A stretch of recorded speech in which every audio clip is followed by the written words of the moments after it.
I'm hardcore running out of time right now, but I'm still making YouTube videos for some reason.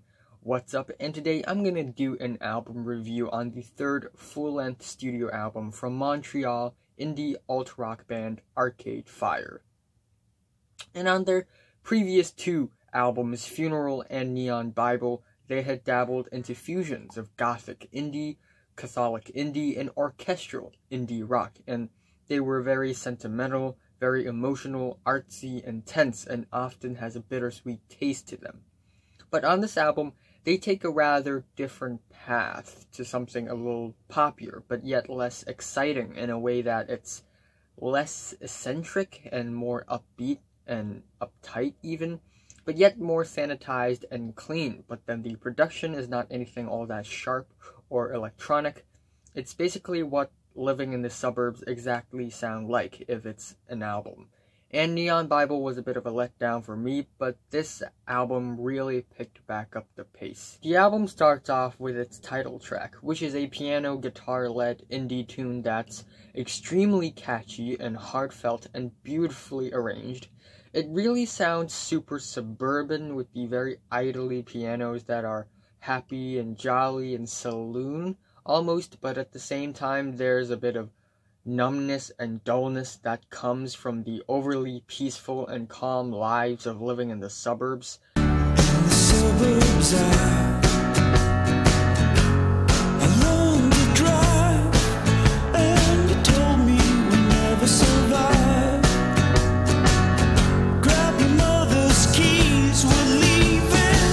The chord progression is golden. It's fantastic, and writing great melodies are Arcade Fire's strong suit, and they utilized it to its best on this track once again.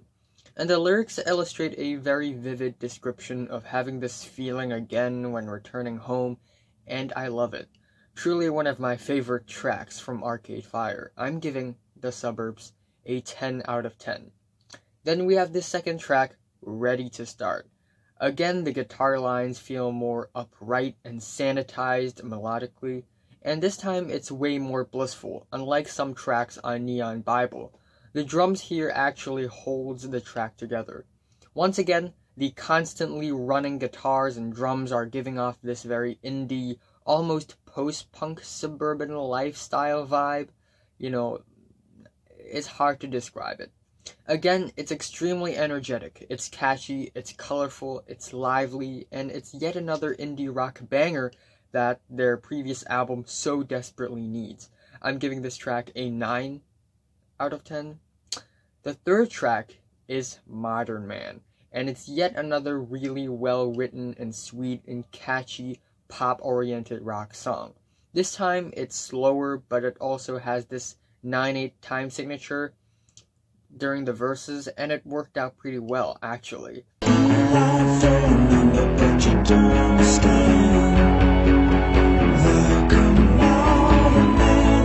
Win Butler also sound more quiet here, and it gives the track more space. And the bridge of this track, man. I also really love the lyrics about being a modern man, being trapped within these rules set by the society. Yeah, I'm kind of feeling a very strong 9. A very, very, very strong 9 for this track. The track Rococo sounds way different with the wild strings and shimmery chimes at the beginning of the track. Then once again we get these pianos, except it's more lo-fi, more quiet, and it almost has this mysterious, ominous quality to it, almost. Especially in the chorus, it's really quiet and comforting, almost skeletal, and it's kinda gorgeously arranged as well. And even though the track isn't all that special or anything, I still fairly enjoy it. Regine and Wynn's duet is pretty nice, and the strings are more hidden on this track, which I like. I'm giving this track an 8 out of 10. Then we have the track Empty Room, which has these super speed orchestral strings in the beginning that leads up to a very noisy and wild orchestral indie rock out.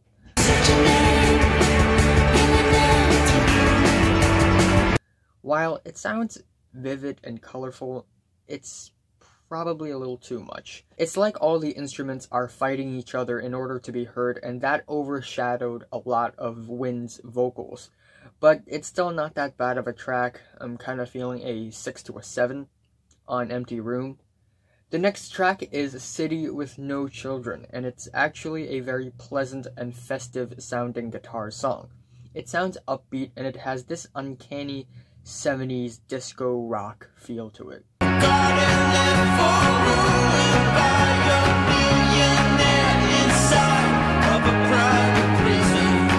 And Arcade Fire dives into topics of youth and adulthood once again on this track, and the descriptions are pretty vivid and hard-hitting. Again, I love the guitar lines on this track. It's kind of happy but also a bit sad at the same time because it has hit upon such an odd groove and chord progression. I'm giving City with No Children a strong 8 out of 10.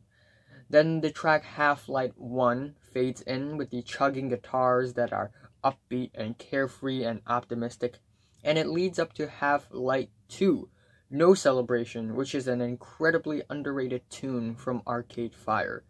The keys are washed out on this track, and the festive strings are almost pulsating, and this track sounds so much like a beautiful goodbye song because of the descending chord progression, and it's like a see you next time kind of song. Plus, it has a very heavy 70s throwback vibe on this track. I love it, and I'm giving it an 8 to a 9 out of 10. San Francisco's gone. I guess I'll just pack it in.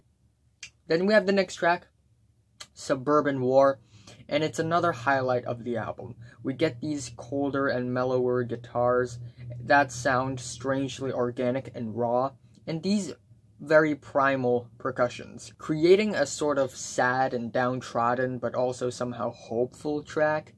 And this song is also speculated to be about an old friend of Wynn Butler, or one of the members of the band. And the lyrics are really interesting, especially when Wynn Butler repeated the first verse of the title track in the Suburbs I Learned to Drive. Before your war against the suburbs began, before it began. I guess my only gripe with the song is that I wish its vocals would be more adventurous, but yeah, I'm still kind of feeling a 9 out of 10 for this track. And to light things up, we have Month of May, which is a surprisingly uplifting, fun, and loud indie garage rock tune. It's colorful, it's upbeat, and it's probably the most aggressive Arcade Fire song you'll ever come across. Even though the guitar riffs aren't all that wild, the hooks and the choruses are still very sticky, and the overall musicianship is on point. And again, the lyrics here talk a lot about youth and life being in the suburbs. It's such a driving and colorful and straightforward rock song. I'm also giving a 9 for Month of May. Then we have Wasted Hours with the idly strings and pianos that are skipping on the waters comfortably on this track. Instrumentally, the track is sweet and pleasant, and lyrically, it's not all that bad either. But I guess it just doesn't quite have the punch or the flavor that other tracks have on the track list. Its verses and choruses are just okay, or maybe just good, at most.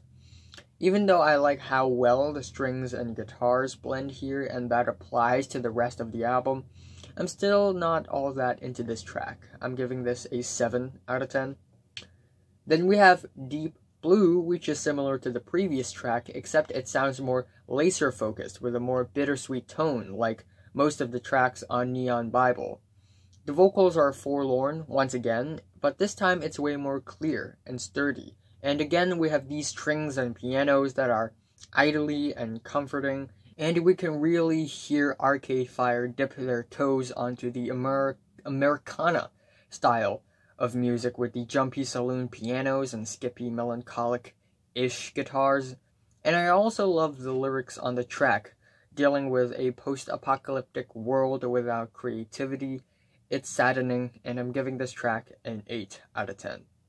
But the album ends off really, really strongly with a couple of songs. First off, we have We Used to Wait with some charismatic piano chords that gets hit in a very steady 8/8 beat, and it sets up for the even more charismatic guitars. The song itself is also very catchy, especially in the chorus where it gets strangely skeletal and stripped back. Now our lives are changing fast. Now our lives are changing fast.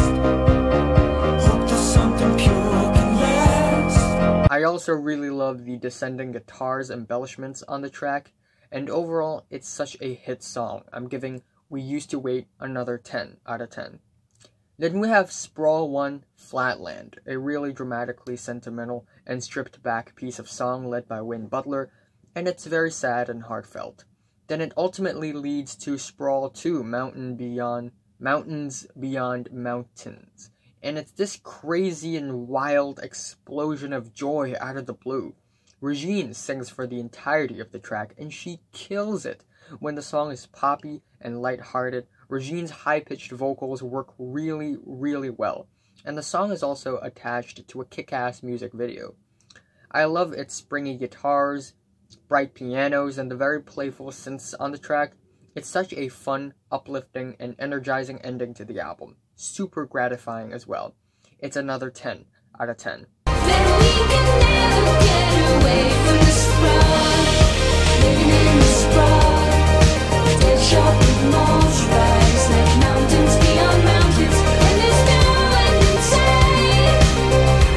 The real ending of the album, however, is a reprise of the title track, except it's way shorter and it's way more orchestral and beautiful, but also quite quiet and strange.